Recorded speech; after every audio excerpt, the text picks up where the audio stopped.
Bismillahirrahmanirrahim. Assalamualaikum warahmatullahi wabarakatuh. Minasan ohayo gozaimasu. Perkenalkan, saya Rosi Rosia. Saya adalah dosen pengampu dari mata kuliah perencanaan pembelajaran. Pada pagi hari ini kita akan mengembangkan atau akan mempelajari topik pengembangan persiapan mengajar. Hakikat persiapan mengajar adalah memperkirakan tindakan yang akan dilakukan dalam kegiatan pembelajaran. Perencanaan pembelajaran perlu dilakukan untuk mengkoordinasikan komponen pembelajaran berbasis kompetensi, yakni kompetensi dasar, materi standar, indikator hasil belajar, skenario pengajaran, dan penilaian berbasis kelas atau PBK. Kompetensi dasar berfungsi untuk mengembangkan potensi peserta didik. Materi standar berfungsi memberikan makna terhadap kompetensi dasar. Indikator hasil belajar berfungsi untuk keberhasilan, pembentukan kompetensi, dan peserta didik. Skenario pengajaran merupakan tahapan-tahapan yang akan dilakukan dalam proses pembelajaran. Sedangkan PBK berfungsi untuk mengatur pembentukan kompetensi dan penentuan tindakan yang harus dilakukan apabila standar kompetensi belum tercapai. Membuat rencana pembelajaran merupakan tugas guru yang paling utama. Rencana pengajaran merupakan realisasi dari pengalaman belajar siswa yang telah ditetapkan pada tahapan penentuan pengalaman belajar.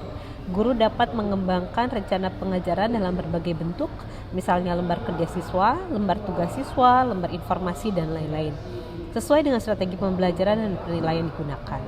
Kurikulum operasional yang merupakan penjabaran dari silabus dituangkan dalam perencanaan pembelajaran atau yang disebut dengan lesson plan. Rencana pengajaran dapat dibagi menjadi rencana mingguan dan rencana harian menurut MOR tahun 2021 halaman 26. Sedangkan Anderson membedakan perencanaan pembelajaran ke dalam dua kategori, yaitu perencanaan jangka panjang atau unit plan yang bersifat komprehensif yang menunjukkan kegiatan yang akan dilaksanakan oleh guru selama satu semester. Rencana jangka panjang ini perlu diuraikan ke dalam unit yang lebih rinci melalui perencanaan jangka pendek atau persiapan mengajar. Dalam proses pembelajaran guru, murid, dan bahan ajar merupakan unsur dominan. Dalam proses pembelajaran, guru melakukan kegiatan perencanaan, implementasi, dan evaluasi atau penilaian. Dalam proses perencanaan, guru mendiagnosa kebutuhan siswa, merumuskan tujuan kegiatan dalam proses pembelajaran, menetapkan strategi pembelajaran. Dalam proses implementasi rencana yang disusun sebelumnya harus disesuaikan dengan situasi dan kondisi.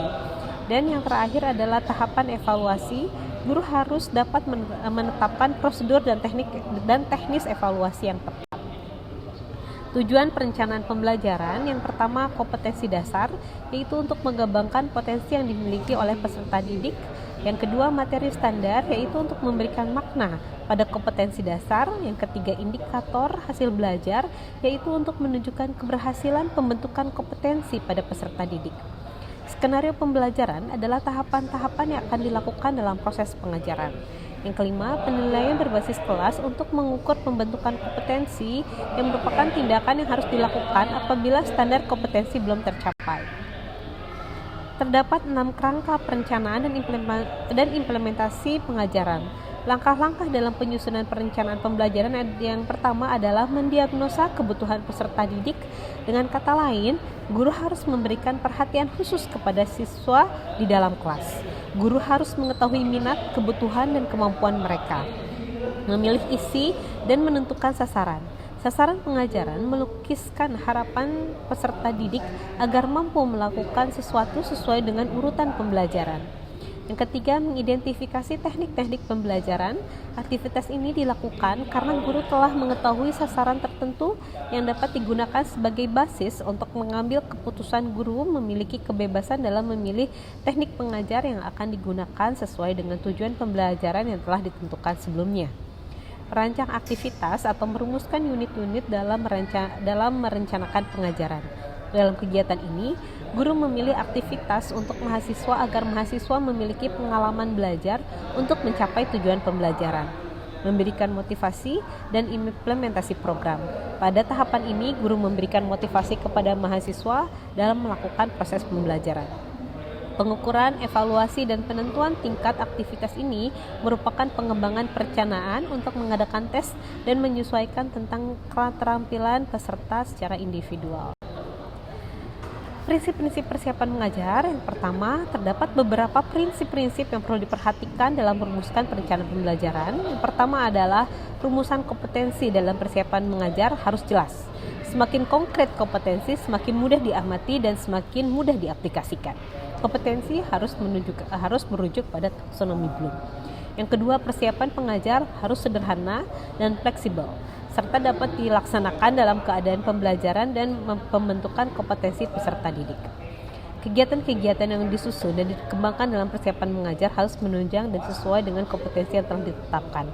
Harus utuh dan menyeluruh, serta jelas pencapaiannya. Harus ada koordinasi antara komponen pelaksanaan dan program sekolah. Komponen-komponen persiapan mengajar menurut Gagne dan Brinks pada tahun 1974, rencana pembelajaran sebaiknya mengandung 3 komponen yang disebut dengan anchor point yang terdiri dari 1. Tujuan pembelajaran, B. Materi pelajaran atau bahan ajar, pendekatan dan metodologi pengajaran, media pengajaran, dan pengalaman belajar. Yang C. Evaluasi keberhasilan. Komponen format pembelajaran yang pertama terdiri dari topik bahasan, yang kedua tujuan pembelajaran, kompetensi dan indikator kompetensi, yang ketiga materi pembelajaran, yang keempat kegiatan pembelajaran, yang kelima alat atau media yang dibutuhkan, keenam evaluasi hasil belajar. Model persiapan mengajar. Model persiapan yang pertama adalah ROPS. Model ini berisikan tentang rencana prosedur pembelajaran sebagai persiapan mengajar yang disebut dengan ROPS ya. Review, overview, presentation, summary, dan langkah-langkahnya sebagai berikut. Nah, minasan bisa melihat nanti filenya ya. Yang pertama, format persiapan mengajar model ROPS. Yang kedua, model satuan pembelajaran. Pembelajaran atau proses belajar mengajar adalah proses yang diatur dengan langkah-langkah tertentu. Agar pelaksanaannya mencapai hasil yang diharapkan, langkah-langkah tersebut dapat dituangkan dalam perencanaan pengajar. Istilah lain untuk perencanaan pembelajaran adalah suatu pelajaran yang dimaksud dengan satuan pelajaran adalah proses perencanaan pembelajaran dalam satuan terkecil, yaitu berisikan beberapa komponen sebagai berikut. Identitas mata pelajaran, nama pelajaran, kelas, semester, dan waktu atau banyaknya jam pertemuan yang dialokasikan. Kompetensi dasar dan indikator yang hendak dicapai atau dijadikan tujuan dapat diambil dari kurikulum dan hasil belajar yang telah ditentukan oleh pemerintah. Materi pokok beserta uraiannya yang perlu dipelajari oleh siswa dalam rangka mencapai kompetensi dasar. Media yang digunakan dalam kegiatan pembelajaran, kemudian strategi pembelajaran, skenario atau tahapan-tahapan proses belajar mengajar. Tahapan kegiatan-kegiatan pembelajaran. Yang pertama, kegiatan awal. Kegiatan pendahuluan dimaksud untuk memberikan motivasi kepada siswa, memusatkan perhatian dan mengetahui apa yang telah dikuasai siswa berkaitan dengan bahan yang akan dipelajari. Kegiatan pendahuluan ini dapat dilakukan berbagai macam. Antara lain, yang pertama melakukan persepsi atau penilaian kemampuan awal. Kegiatan ini dilakukan untuk mengetahui sejauh mana kemampuan awal yang dimiliki oleh siswa. Seorang guru perlu menghubungkan materi pelajaran yang telah dimiliki siswa dengan materi yang akan dipelajari, serta memotivasi siswa untuk mempelajari materi yang diajarkan. Menciptakan kondisi awal pembelajaran melalui upaya menciptakan semangat dan kesiapan belajar melalui bimbingan guru kepada mahasiswa, menciptakan suasana pembelajaran yang demokratis dalam belajar melalui cara dan teknik yang digunakan dalam mendorong siswa untuk kreatif dalam belajar dan mengembangkan keunggulan diri.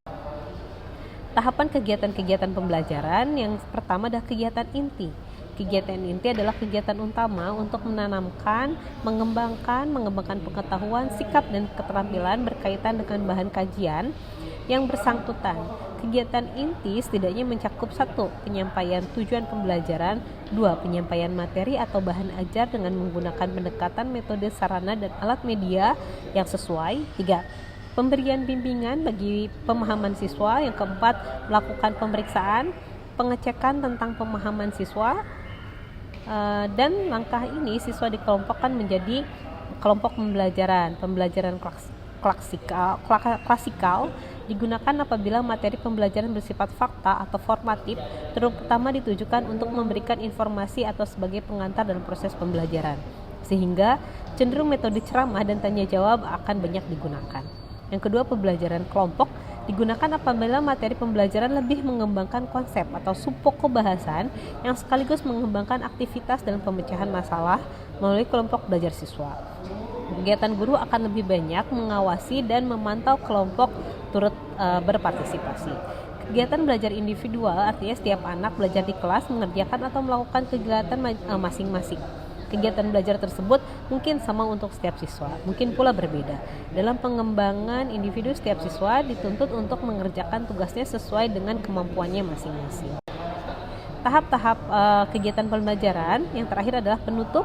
Kegiatan ini adalah kegiatan yang memberikan penegasan atau kesimpulan dalam penilaian terhadap penguasaan bahan kajian yang diberikan pada kegiatan ini. Kesimpulan yang ini dibuat oleh guru dan bersama-sama dengan siswa. Kegiatan harus dilakukan dalam kegiatan akhir dan tindak lanjut adalah melaksanakan penilaian akhir dan mengkaji hasil penilaian. Melaksanakan kegiatan tindak lanjut dengan kegiatan alternatif, diantaranya memberikan tugas atau latihan-latihan, menugasan mempelajari materi pelajaran tersebut, memberikan motivasi atau bimbingan belajar.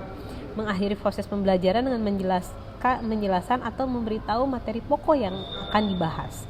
Menentukan jenis penilaian dan tindak lanjut, tujuannya adalah untuk mengetahui tingkat keberhasilan dari tahapan pembelajaran yang telah dilakukan dan alternatif tindakan yang akan dilakukan. Berbagai jenis penilaian dapat digunakan, misalnya tes tulis, kinerja, produk atau proyek, penugasan dan lainnya. Tergantung aspek yang penugasan dan lain sebagainya tergantung dari aspek yang hendak diukur. Teknik penyampaian dapat diumumkan secara spesifik. Sumber bahan yang digunakan dalam pembelajaran untuk mengukur kompetensi dasar. Ini format pelatihan model satuan pembelajaran. Demikian minasang apa yang bisa saya sampaikan. Terima kasih atas partisipasinya. Apabila ada pertanyaan silahkan ditanyakan langsung atau bisa komen di bawah. Terima kasih. Akhirul kalam. Wassalamualaikum warahmatullahi wabarakatuh.